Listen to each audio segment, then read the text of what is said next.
the currency of today is attention. No matter if it's on social media, no matter if it's in the workplace. And the only way to get attention is to do stuff that allows you to stand out, and that's special. Yeah. So I got a comment on why the rich keep getting richer. And this one particular guy wrote in, and he was asking, how do I escape the poverty trap? I'm stuck with a low-paying job and can't seem to find a way out.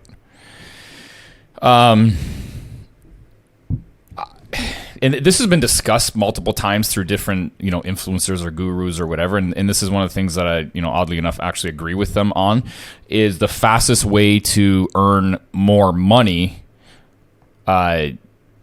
is literally develop your own skills that you think you're good at. Or even if you don't have a skill, learn a skill. Or probably the easiest of all of those three is, I'm going to go back to an employee, and I had this exact scenario happen. This was, and I've never had this kind of situation come up before this point. I think a couple other, I actually made a video on this a while back, and I don't even know where I put it on, but I communicated this before, and then lo and behold, a couple more people came up to me and did the same shit. But anyways, the number one thing that I think is the easiest way to make more money at your current place of employment. Now, you have to be a good worker for this kind of situation. Yeah, there's certain foundational steps to be set up you have to have good, solid work ethic. You have to be a good employee. You have to, all of those things apply.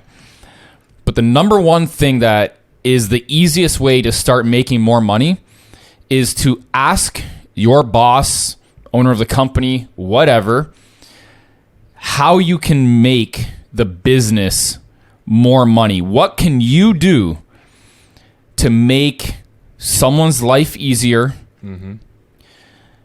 Your foreman, your manager, go up to them and literally ask them, what else can I do to start making more money for the business so that the business can make more money, and so can I. So I had a situation like this. Remember Ryan? So Ryan came up to me in my office and he said, listen, I've never had this happen before. Like, it was like brilliant. Okay. He literally came up to me and he was like, listen, I want to make more money, but I understand that this is a business.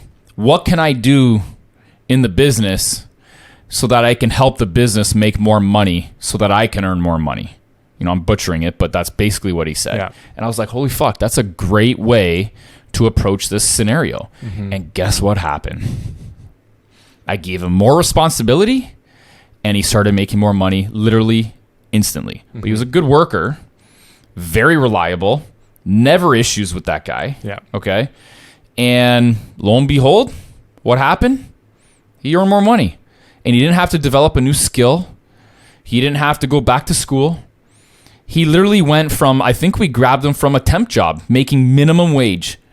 How many people do we have at work right now? I'm pretty sure one of our main guys, I'm not going to say who, was from a temp position.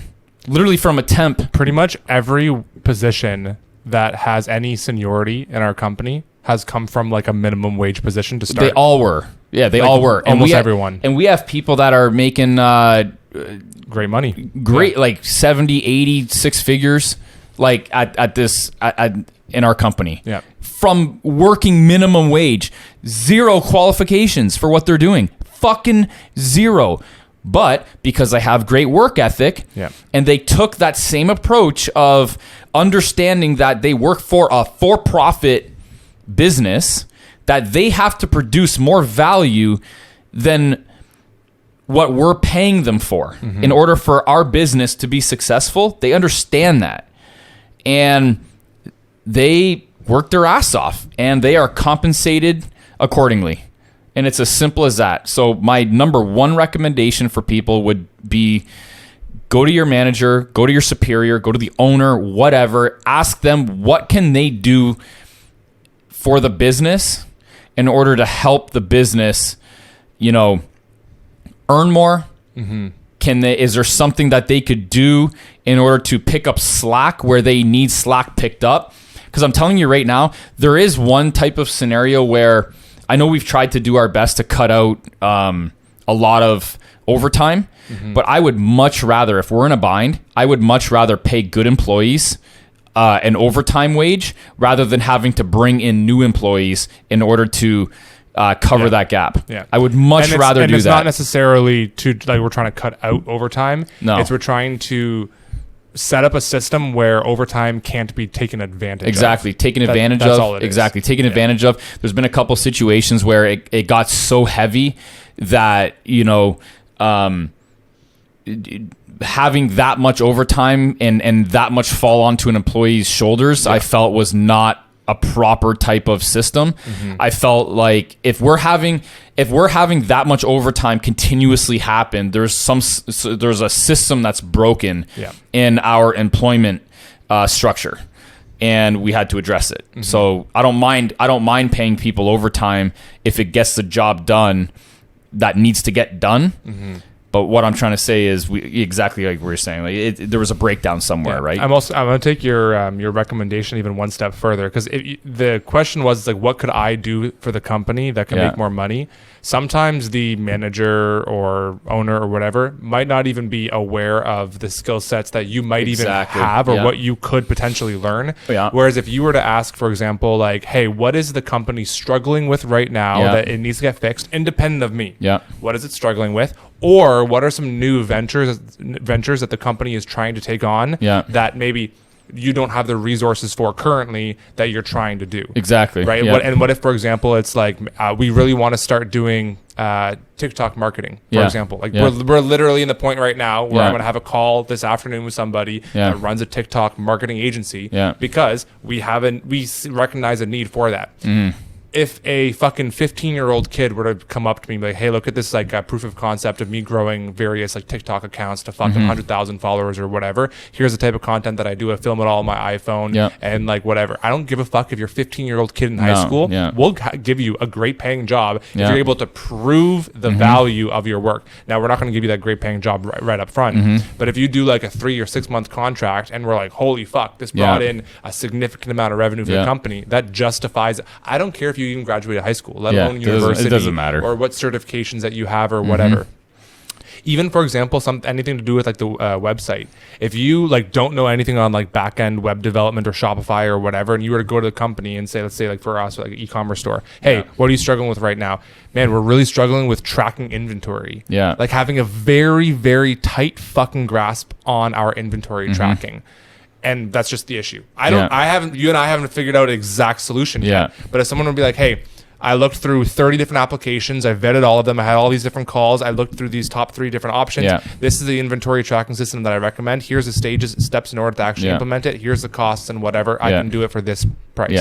We'd probably give them a job. Close the gap. Right? Close the gap for us. I don't want to have to fuck up and learn how to do it over periods of even a couple months. We're losing more than it would cost to simply pay someone for an efficient answer. Let me take another step a little bit even further than that. A lot of times employees that work on the floor in businesses, they'll understand the operations a lot more than their managers or especially the owners.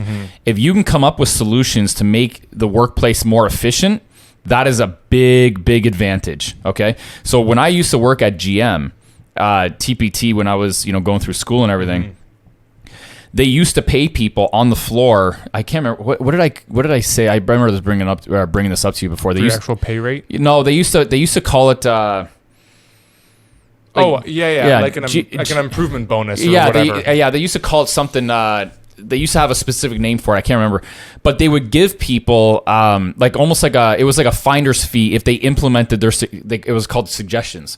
If they implemented that person's suggestion and if they used it, they'd get like a couple $100, maybe even a couple $1,000. I remember my dad, because he's got like a really good engineering like mindset. He'd routinely get every few months like a couple $1,000 for them implementing one of his suggestions. So. And they wouldn't even see it because my dad was on the floor and doing this and that, and it would save the company money with those suggestions. So they would reward employees. If you see something, that's probably one of the easiest things. If you're a low level employee and you have suggestions on how the company can run more efficiently or earn more money with restructuring something in the operations, that's probably one of the easiest ways to earn extra income. If the company doesn't have a program like that already set up, how do you recommend an employee might approach their manager or owner, essentially saying, hey, I have some suggestions, and can it be linked to compensation somehow? Like how would you get approached where you're like, okay, yeah, I'm willing to do that? I think a smart business owner, if they are, I want to be careful here. I don't want to perpetuate a situation that we're going to get stuck in, right? Because a lot of our high level management managers do suggest stuff, obviously, but they're high level management for a reason. They're compensated for value and their problem solving. Exactly. But to have a team of people lower than them on the totem pole, continuously offering their suggestions like all the time, and if we do implement something, that they're compensated for that as a suggestion. I think implementing some sort of program might be very interesting, because we do have a lot of people with, even high level education that we could probably benefit from, to be quite honest. So I don't know how that would be individualized if somebody came up to you and the company was just like, oh, okay, here's a check for, us, accepting your suggestion. I think maybe going to your manager or the owner or whatever and suggesting this type of program be implemented because you have a lot of suggestions, and communicating to that person that they should implement something like this to encourage a lot of people on the floor to offer their suggestions, because it will save you money. And I think maybe coming to that person with an example up front without expecting compensation for that one type of scenario, and explaining to that manager or owner or whatever, saying, hey, listen, this is a suggestion that I have.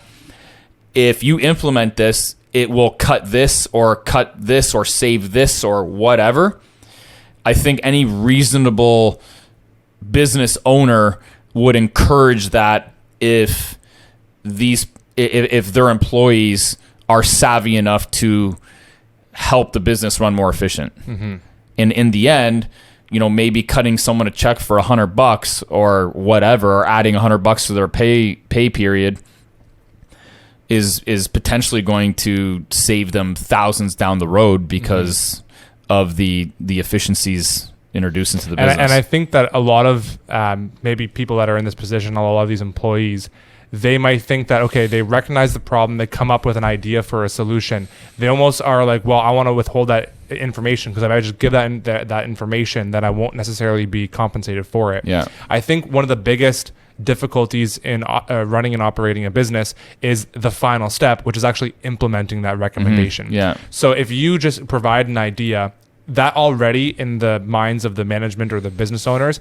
they know, okay, this employee is providing more value than what I'm actually paying them. That in their mind is already going to put you into a category that you're eligible for a future raise. For sure. Then, for example, if you were to approach them 6 months later or whatever, say, hey, I have another idea. You already implemented my last one and it worked. There's proof of concept of that. Hey, I have a new idea.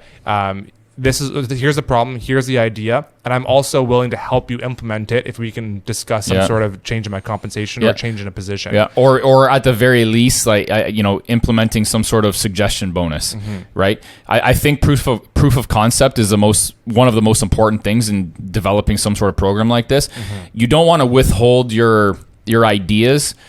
You want to communicate your ideas, because it's going to be very important. Like, it's a different story coming to somebody and saying, hey, I have this idea that will help the business run a lot more efficient to save money in the end, but I'm not going to tell you it. Right. Okay.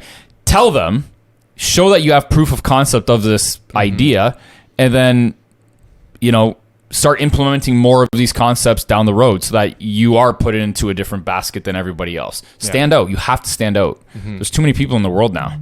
You have to figure out how to stand out somehow. Yeah. And we have lots of our employees that have literally done exactly that, where they've over and over and over, time and time again, have essentially put themselves in our minds as somebody that's providing more value than what we're paying them. Yeah. And then when they finally approach, say, like on their annual anniversary review or whatever, or an annual review, and we have this discussion, they have some proof of concept of how much value they're bringing.